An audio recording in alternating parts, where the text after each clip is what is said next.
Isso já estava escrito. Então, quando a gente olha e vê toda essa palhaçada desse ministro, o culpado de tudo isso, se não é o povo que votou nele, ou o processo eleitoral, que para mim foi um processo todo inadequado, tem nome e sobrenome. Se chama Rodrigo Pacheco.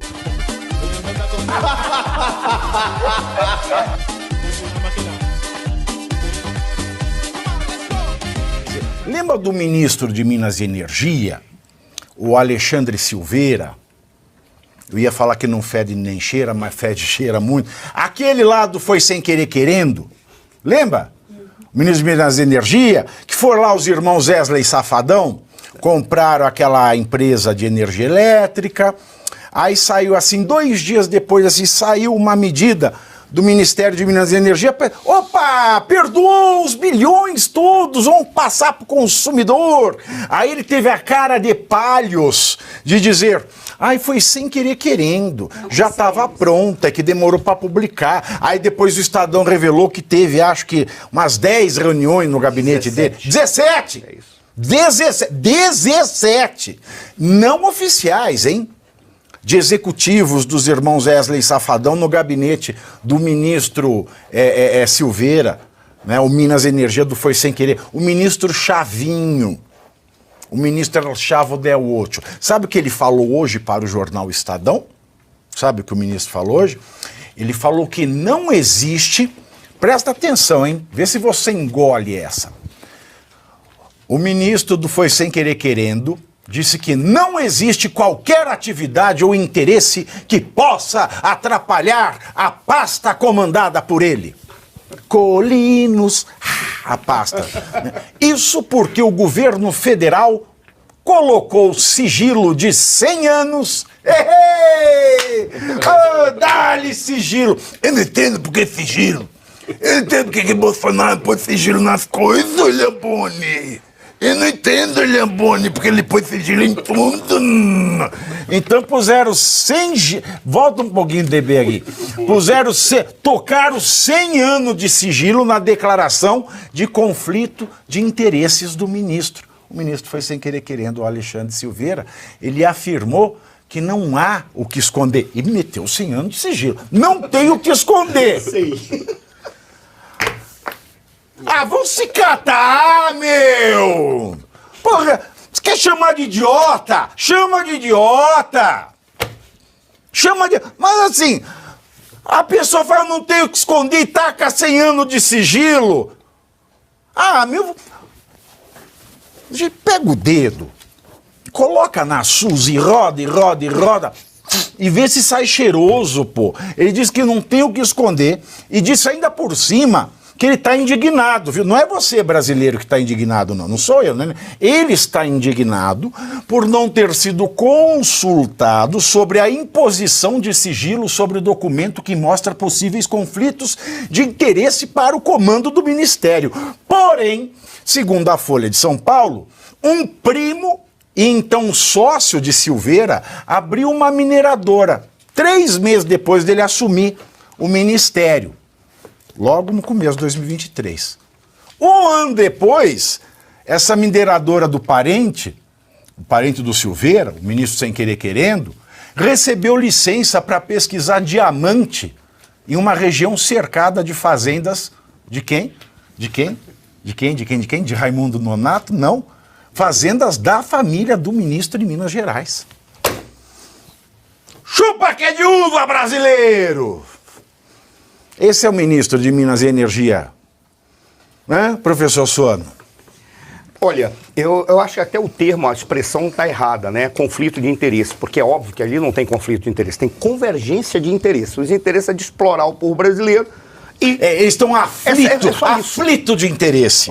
Aflito de interesse. É impressionante, quando você trouxe o dado, tudo bem, colocam por 100 anos de sigilo e ele alega que não existe nada porque são questões privadas, com todo respeito. Se alguém já teve a oportunidade de fazer pesquisa histórica em arquivos, quando você pega depois de 100 anos para interpretar um fato, tem documentos que quando eu estava fazendo minha pesquisa de mestrado e doutorado, eu peguei documentos de 100, 150 anos.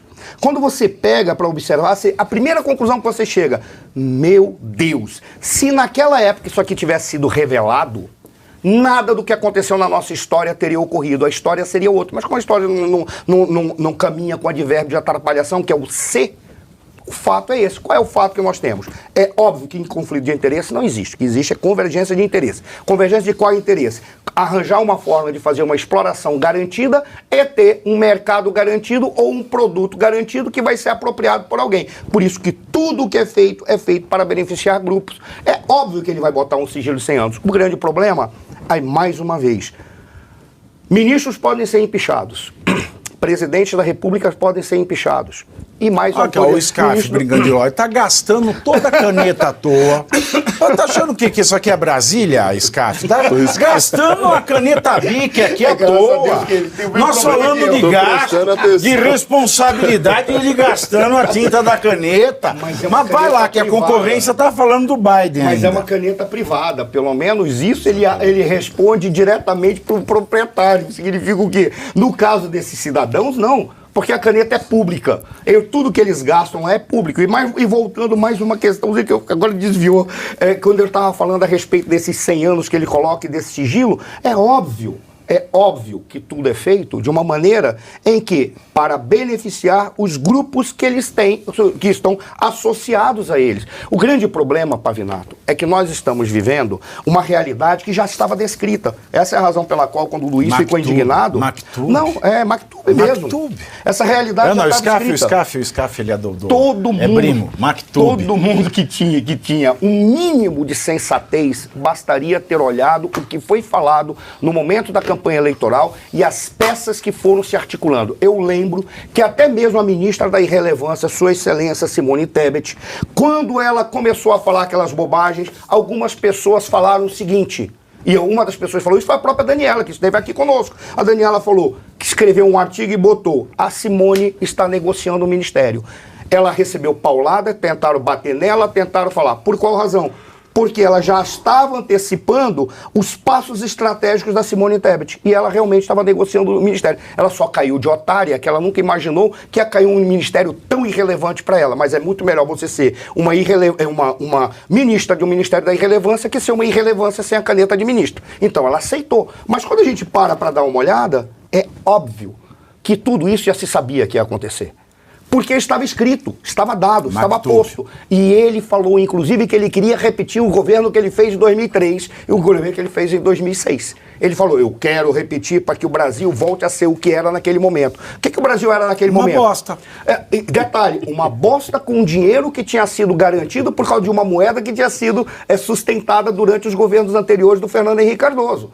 Não à toa que ele... Logo depois que ele saiu, a Dilma assumiu o poder, de todos os defeitos que a Dilma teve, o que foi que a Dilma tentou fazer? Se aproximar do FHC e do PSDB. Não foi permitido. Aí empenharam para ela um ministério cheio de gente acusada de corrupção. O que a Dilma fez? Vou mudar o ministério. Veio ordem dele. Esse cara que está aí, ó, no poder neste momento. Que não mexeu no Alexandre de Moraes? O tal do Luiz Inácio Lula da Silva, Lula Lelé. Mas você tem que especificar, porque está confuso pro brasileiro. A ordem dele veio para manter o ministério. O que a Dilma fez? Mudou os secretários executivos, que ela sabe que ministro, na realidade, é apenas uma diva que fica desfilando para lá e para cá. Quem manda mesmo é o secretário executivo para responder direto para ela. Deu resultado? Não deu resultado. Porque a Dilma fez pior do que o Lula teria feito com aqueles ministros porcaria dele. Isso já estava escrito. Então, quando a gente olha e vê toda essa palhaçada desse ministro, o culpado de tudo isso, se não é o povo que votou nele, ou o processo eleitoral, que para mim foi um processo todo inadequado, tem nome e sobrenome. Se chama Rodrigo Pacheco, porque é o único cara que poderia colocar na pauta e pedir votação de impeachment de pelo menos 3 ministros do Supremo Tribunal Federal, 3 ministros da gestão Lula e, inclusive, buzinar lá para a Câmara dos Deputados.